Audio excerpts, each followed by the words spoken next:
Ah, esa es una chimba. Y ya eso musicalmente, ya cuando le hagamos la edición musical, y es una... ¿Se va a ocupar? O sea, como este borde se toca así.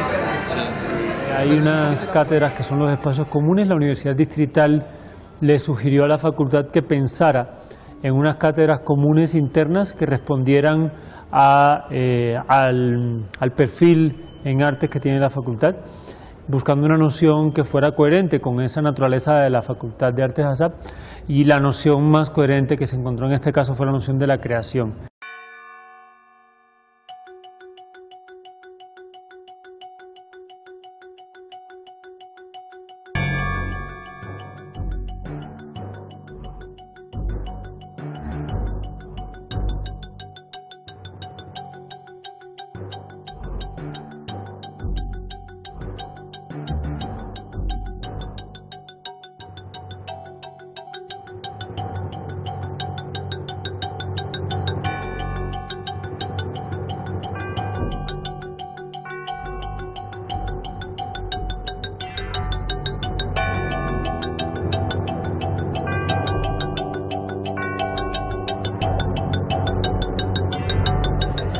Y ha sido muy bonito porque la comunicación ha sido, yo consideraría, muy buena. Hemos llegado a acuerdos mutuos, no han habido conflictos, entonces me parece que así el proceso de elaboración y de creación fluye mucho más fácil, mucho más rápido. No, espero esto no me vaya a afectar negativamente, si no en la edición se quita. Porque yo desde el comienzo fui sincero, digamos, con que al momento de inscribir esta materia, yo veo esta materia como un relleno más dentro de lo que estoy viendo. Entonces, pues digamos que al momento de entrar al ensamble y mirar que de pronto si podría, no sé, proponer algún proyecto para pues manejar esa parte interdisciplinar con la otra gente de la academia, pues yo como que... No, al principio no se me ocurrió nada. Escuché el proyecto de Elena, que fue el que, digamos, que me llamó la atención por lo mismo que me interesa la parte audiovisual, y porque también, digamos, que en algún momento como que me entró la inquietud por la actuación. Ya tenemos el guión técnico, que es para comenzar a hacer el rodaje, pues saber dónde termina una escena, cómo es el encuadre, los planos y todo eso. Ya lo tenemos, también ya tenemos, pues nos hacen falta algunas cosas de utilería, pero pues el vestuario y eso también lo hemos ido solucionando pues con nuestros recursos, porque pues desde el principio sabíamos que este es un corto pues como a lo empírico y también desde los recursos que tenemos. Bueno, pues la verdad, yo voy a ser sincero, la SAP no le deja a uno tiempo para darle importancia a una clase como el sample, ¿sí? Entonces uno se siente realmente como lo que estamos hablando, sin tiempo, ¿sí? Como afanado todo el tiempo por todas las clases, no hay tiempo para hacer esto. Hay veces que uno piensa y dice, pucha, porque nos tocó meter esta clase casi como un relleno.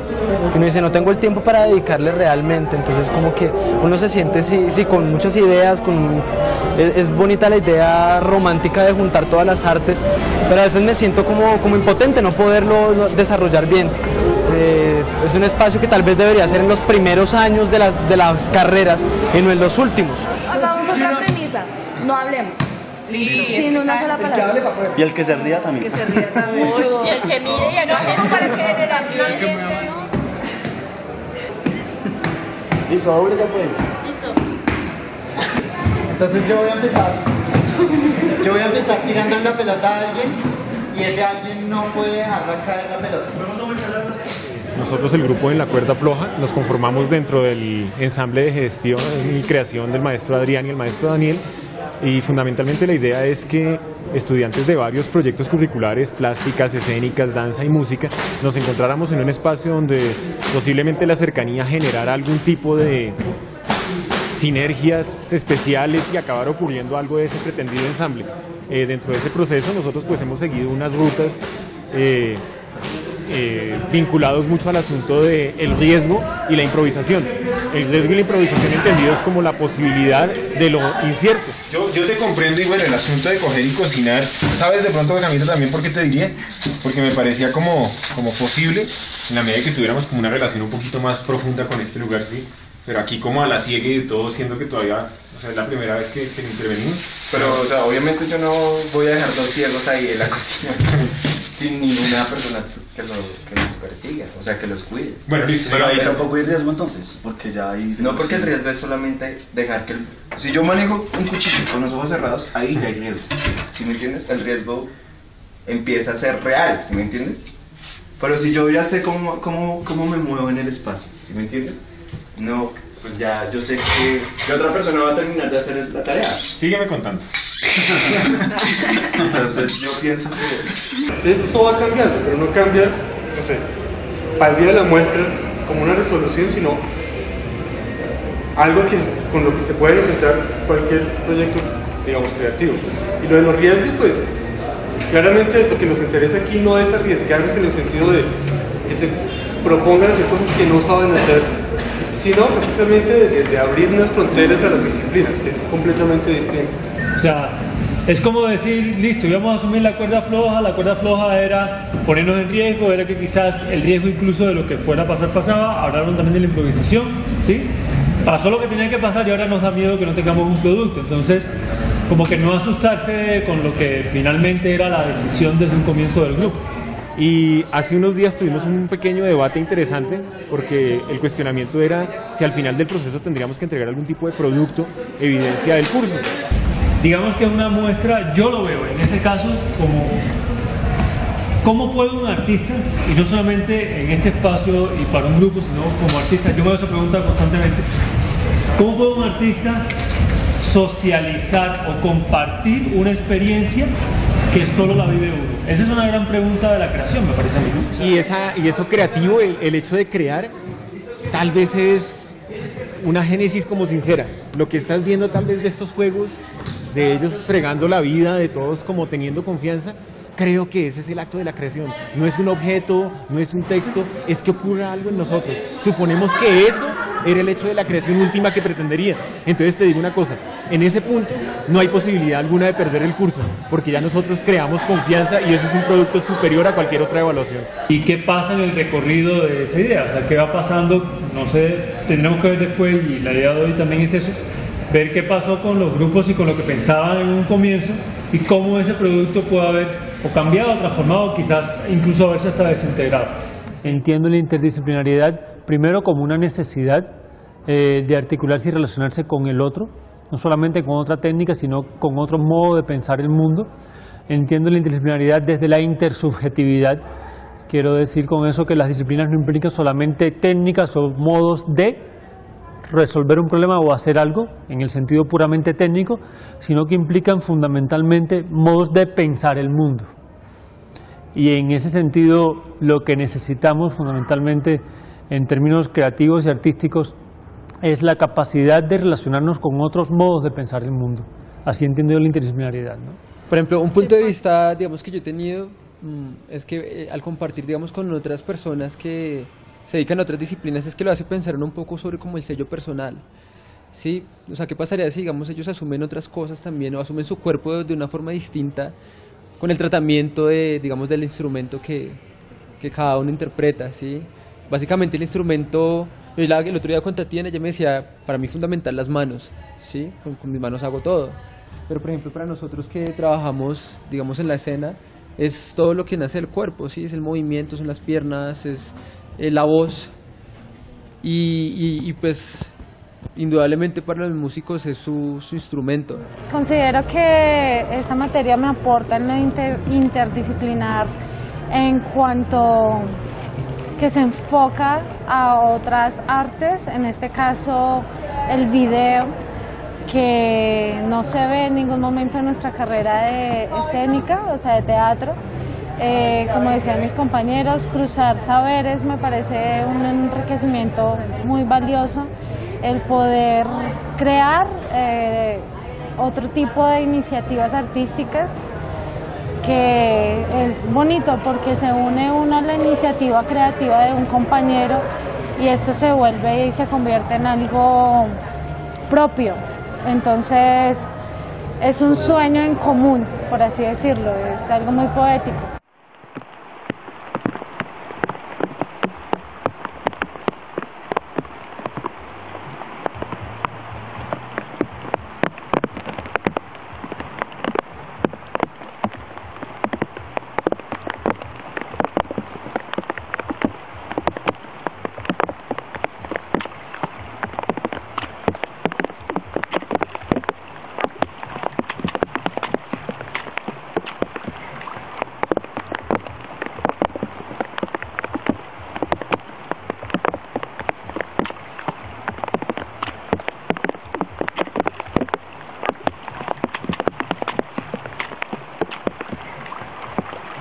Y más que lo interdisciplinar es como tener la oportunidad de poder comunicarnos con las otras artes que hay acá, porque uno, digamos, casi siempre uno ve y todo es como sectorizado.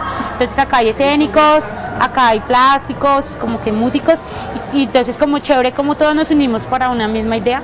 También la materia me parece en sí importante porque nos da la oportunidad de conocernos entre nosotros, porque siempre estamos solo con los de nuestro grupo, con los de nuestra carrera, pero no interactuamos con los de música, no nos conocemos, como que cada uno está por su lado. Entonces es chévere que haya un espacio en donde nos podamos reunir y como juntar nuestros conocimientos y hacer algo con eso, porque antes no se daba y ahora gracias a esta materia sí se ha podido dar.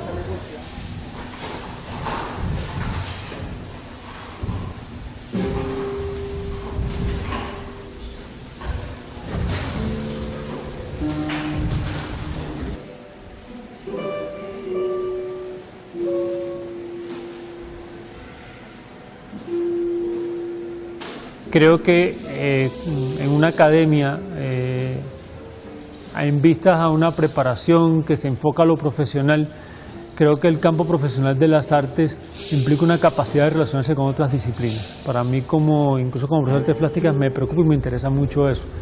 Me interesa mucho que los estudiantes no se queden estancados, anclados en una técnica en la que hay como una especie de autocomplacencia y de autosatisfacción y de comodidad, porque creo que sería prácticamente en términos pedagógicos un engaño. Porque para mí la creación en primera instancia implica un ponerse en riesgo. Creo que la creación se moviliza mucho cuando nos desterritorializamos. Se habló siempre de interdisciplinaridad y todo esto, y eso significa e implica que uno se va a salir de la zona de confort de uno, ¿no? Entonces ya no se trata de que uno va a ir a orquestar una obra o que uno va a componer algo, sino ya es meterse con cosas con las que uno no está acostumbrado y con las que uno siente que no es su fuerte. Uno siente una creación verdadera cuando hay un estremecimiento de la disciplina, porque la disciplina establece unas técnicas, unas estructuras, unas metodologías preestablecidas, que cuando uno es extremadamente disciplinar, uno lo que hace es aplicar esas herramientas prácticamente. Pero cuando esa disciplina tiene que reinventarse por dialogar con otra, creo que ahí es donde la creación de verdad adquiere sentido. Entonces, como que es muy chistoso porque estamos en una academia de arte, pero sucede que ellos siguen pensando que nosotros somos a veces como el payasito, los que nunca tenemos vergüenza de hacer algo.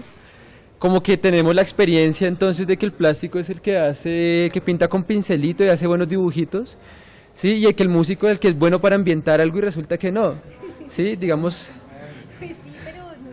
pues de alguna manera, o sea, no, digamos, esa es como la impresión inicial que uno tiene. Lo interdisciplinar creo que está en el riesgo que hemos tomado de salir un poco del espacio académico, como de ciertas reglas o normas por las que siempre la academia no se deja regir, y que está dado por la espontaneidad que ocurre en cada encuentro. Ahí está lo interdisciplinario, en el riesgo que estamos tomando al dejarnos llevar por lo que pasa en el encuentro, que cada encuentro es diferente y ocurre pues de manera aleatoria. Para mí la creación tiene que ver con fuerzas que chocan también, con fuerzas que se encuentran. No es un acto unidireccional, sino que es un acto que es multidireccional, son diferentes fuerzas que se encuentran.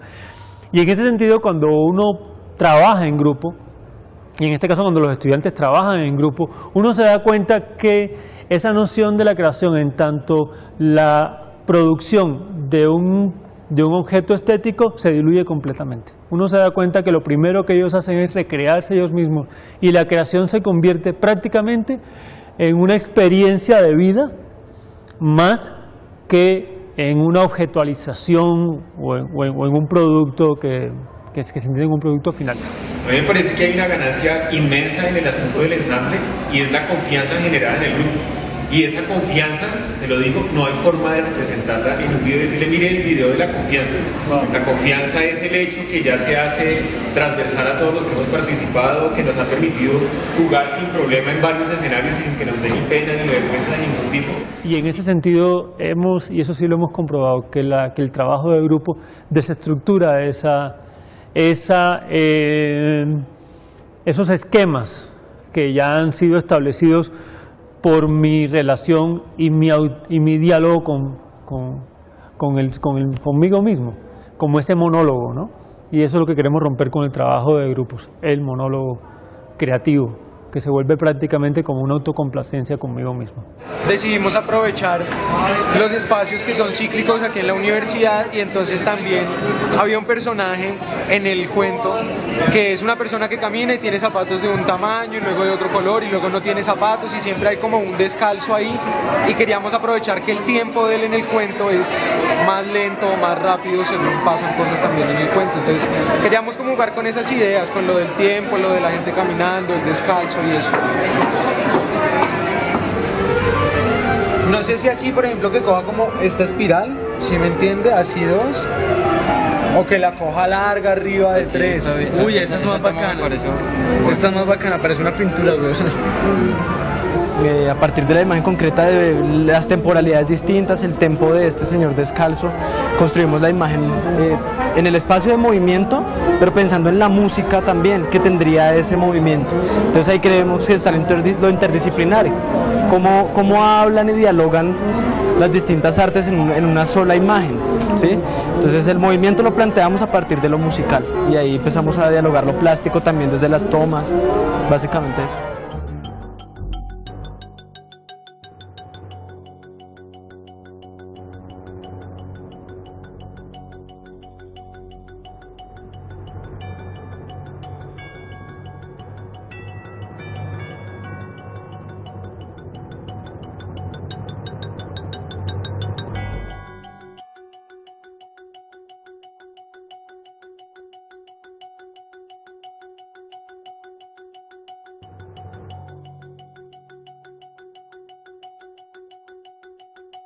El cortometraje al inicio estaba planteado con una historia que era como muy... estaba dentro del cliché de manejar, digamos, era una cuestión de prostitución y entonces como la vida de una prostituta, pero hablando con Adrián nos dimos cuenta que no, que tal vez al tratar la historia de esa manera estábamos victimizando, estábamos señalando y podíamos caer en cosas de señalamientos fuertes hacia una realidad que tal vez no conocemos del todo. Ya en el proceso de producción es donde realmente empezamos a ver los problemas. Todos digamos que tuvimos la disponibilidad para los momentos del rodaje, pero siempre pasaba algo. Pues este trabajo, digamos que puede que tenga una argumentación conceptual en términos de lo emocional, de lo impulsivo, de lo de la mentira y esto, pero ciertamente no es una resolución que se haga porque hay unos intereses o unas necesidades expresivas, sino como atendiendo un problema de última hora que se resuelve de alguna manera. O sea, tratamos de construir algo con lo que de verdad nos pasó. Fue lo más sincero que pudimos hacer. Como, bueno, entonces mostremos de verdad este conflicto y con lo que no sabemos qué hacer, mostremos esto, tratemos de hacer algo. Quedó bien, mal, es un proceso. Yo no creo que sea como que el resultado tenga que ser algo brutal, porque pues es un proceso que pueden pasar cosas o no pueden pasar. A mí me parece muy válido que se tome ese riesgo y que, pues, que a partir del intento fallido armen un machote de algo. Pero entonces es muy loco, obviamente uno se desinfla cuando no ve nada, pero entonces empieza a ver otra realidad, si me hago entender. Entonces yo veo como que esos dos contras son interesantes, porque a veces uno solamente quiere ver, uno intenta ver lo que quiere ver solamente o lo que nos está mostrando literalmente. Solo que cuando se presenta el resultado como lo que pudimos hacer después de todo, se pierde todo el espacio para hablar de todo lo otro. La expectativa, el medio audiovisual, montones de descubrimientos con respecto a ese medio en particular que pueden resultar mucho mejores como experiencia de aprendizaje que haberlo hecho bien tal como quería. A eso me refiero. Por favor, no colocar así. Discúlpame, pero es que... Bueno, eso se los dejo yo a ustedes dos. Es que a mí nadie me dijo nada. ¿Cómo dices eso? Pues cuando lo grabes.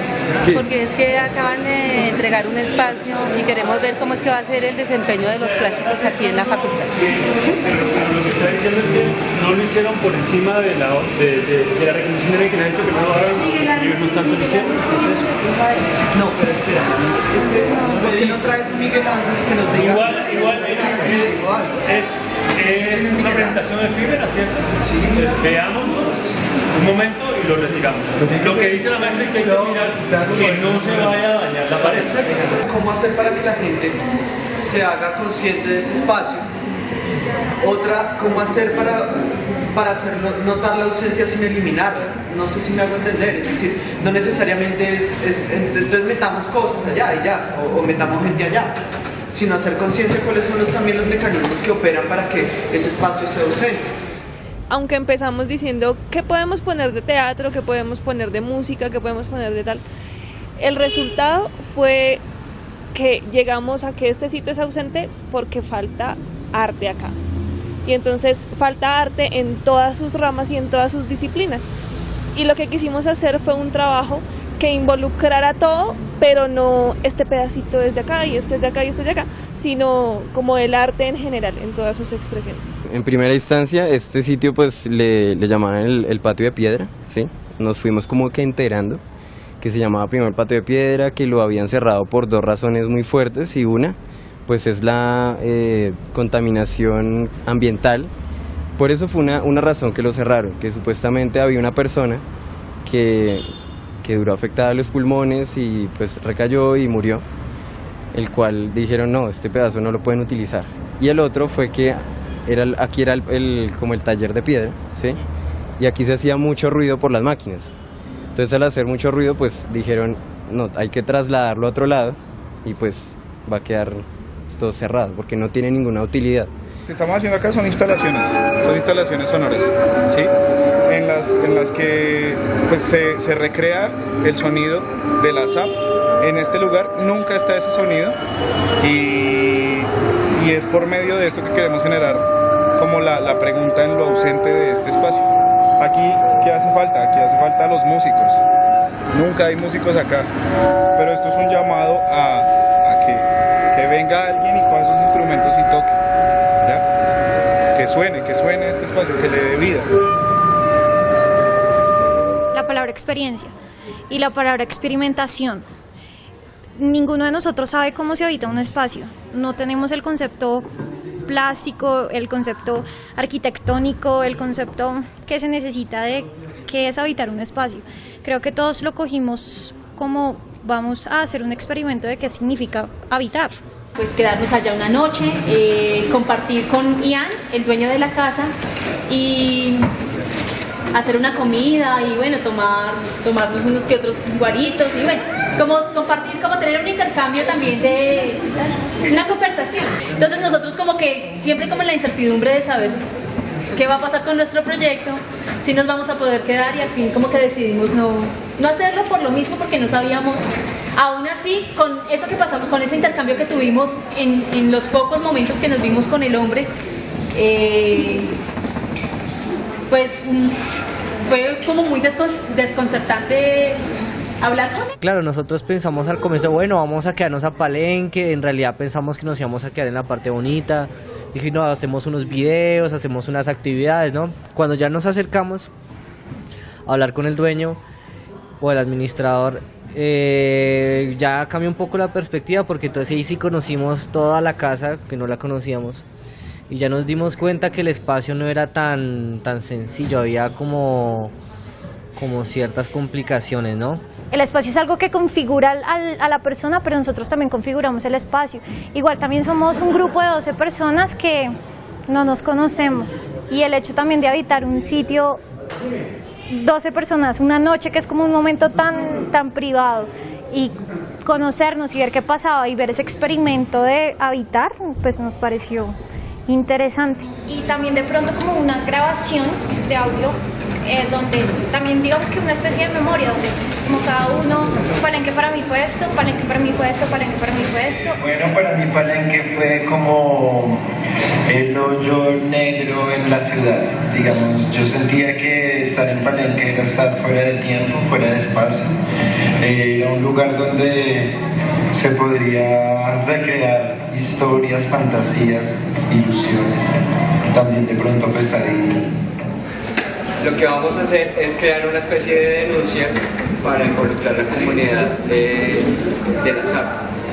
Cada superhéroe va a tener poderes dependiendo de, digamos, las herramientas que utiliza dependiendo de la carrera. Poniéndolo en paralelo con el supervillano, que en este caso sería una especie de docente que procura dificultar los procesos. Entonces, en ese sentido, el superhéroe es el mismo estudiante que a partir de sus habilidades pues entiende como ser que puede salvar, puede proyectar cosas maravillosas para lograr mejorar algún tipo de condición. Y pues la idea es de que sea un maestro de música el villano. Entonces pues hicimos acá 2 silencios de negra al revés y ese es el símbolo, ¿no? 2 silencios de negra que forman una B, que también tiene forma de un perro bravo. Y el triángulo pues es la señal de prohibición utilizada en el tránsito. Entonces es la señal pero invertida. Entonces como en forma de superhéroe. Entonces muchas veces como que sentimos que nos están preguntando y están indagando dónde está el cruce de disciplinas. Entonces yo creo que de cierta manera nosotros llegamos a este símbolo en ese cruce de disciplinas. ¿Por qué? Este es el símbolo del villano y lo mejor de esto es que no fue diseñado por los plásticos, sino fue en una labor de mesa y está compuesto por 2 silencios de... ¿Dónde están los músicos? ¿Dónde están los músicos? 2 silencios de negra. ¿Sí? Negra. Lo que nosotros íbamos a mostrar era el cabezote del videocómic como tal. ¿Cómo llegamos al cabezote? A través de diferentes trabajos de mesa y trabajos de campo que incluían entrevistas y tanto escritas como toma en video. Y los dos videos a los que se refiere el maestro, digamos que uno nos pareció importante como compartir como esa parte como del backstage de todo un proceso y de esas partituras corporales que queremos llevar a esto. Por eso es que vimos 2. Y el otro ya como tal, que es hacia donde queremos llevar el lenguaje expresivo del videocómic. Y lo mismo, con esa técnica, con tomar referencias de esos espacios. Como reales, pero distorsionados. También, digamos, el villano también se había pensado en ponerlo en una figura como tal, una persona como tal, pero también hablando decimos, pues al fin y al cabo el villano resultan siendo los problemas como tal, pues es algo más abstracto, pero resulta siéndolo así. Entonces al fin y al cabo el villano en este caso no es el ladrón, sino la inseguridad, si me hago entender, digamos. Cuando te señalar un problema, porque en ese señalamiento uno también puede ser señalado. Exacto. Es como más bien de evidenciar algo que entre todos se puede. Y a lo largo del tiempo también Wilson proponía que uno de los problemas no son solamente decir los baños están sucios, por ejemplo, los baños están sucios, pero es que mucha gente, por ejemplo, entra y nunca es capaz de descargar un baño. Entonces, digamos, todo es relativo, al fin y al cabo, uno pide, pero uno no da tampoco para la academia. Entonces, él también hablaba de algo que me parece muy importante, que es apropiación del espacio. Entonces, digamos, uno mismo ve a la gente que entra a un salón y cuando sale del salón está vuelto nada, porque como yo he visto hasta manzanas mordidas ahí. Son muchas cosas, entonces uno dice, uno exige, uno pide, pero uno queda también, se ofrece también. Yo hasta ahora entiendo lo que me mostraron, porque lo que vi fueron 2 videos y ya. Cuando escuché Cabezote, me pasó exactamente igual. Ya entendí, ya sé qué paleta va a estar utilizando, cuál va a ser el tipo de manejo de la imagen, entendí todo. No ha sido fácil como poner de acuerdo 10 cabezas y 10 cabezas que piensan en 3 cosas distintas. pero digamos que partimos también de asumirnos como cuerpos en el espacio dispuestos a. Y esa libertad hace que nosotros en una parte del proceso como que nos hayamos desviado, dilatado de la cosa, sin dejar de trabajar obviamente, y pues todo eso nos llevó a que la clase pasada, a que vamos a hacer un video, pero el producto final está basado también en muchos de los registros que hicimos como clase tras clase, intentando nosotros descubrir qué era lo que queríamos con el concepto de personaje. El concepto de personaje es como una excusa inicial, tal vez, por así decirlo, pero no sé, en ningún momento nos hemos alejado de él. O sea, siempre ha sido como una constante, digamos, en el proceso de nosotros. Esa idea de empezar por definir el concepto de personaje, ¿sí? Me parece que solo les comento que creo que es de hecho una ganancia, una riqueza que antes de definirlo se haya expandido.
Pensamos que más que un trabajo final, lo importante y lo valioso de este ensamble es que se reúnen tres tipos de disciplinas distintas y que se reúnan a hacer algo, que puedan crear algo a partir de, más que sacar un producto final, estético y bonito.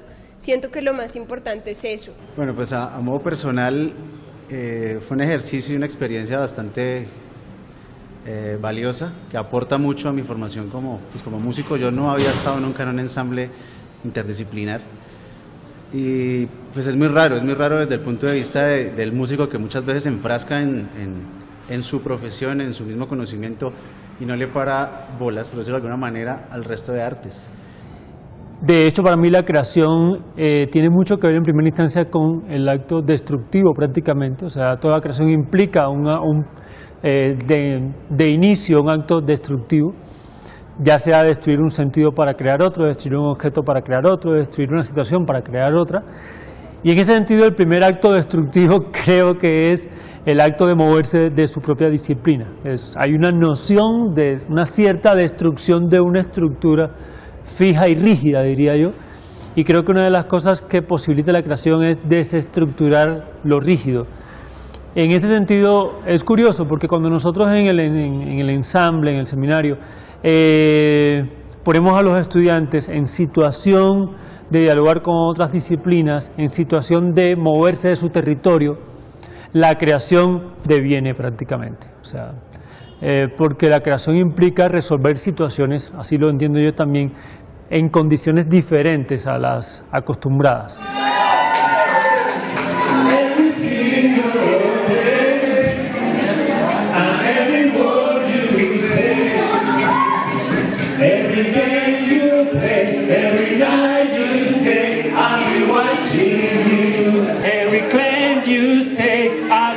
Since you're gone, I've been lost without a trace.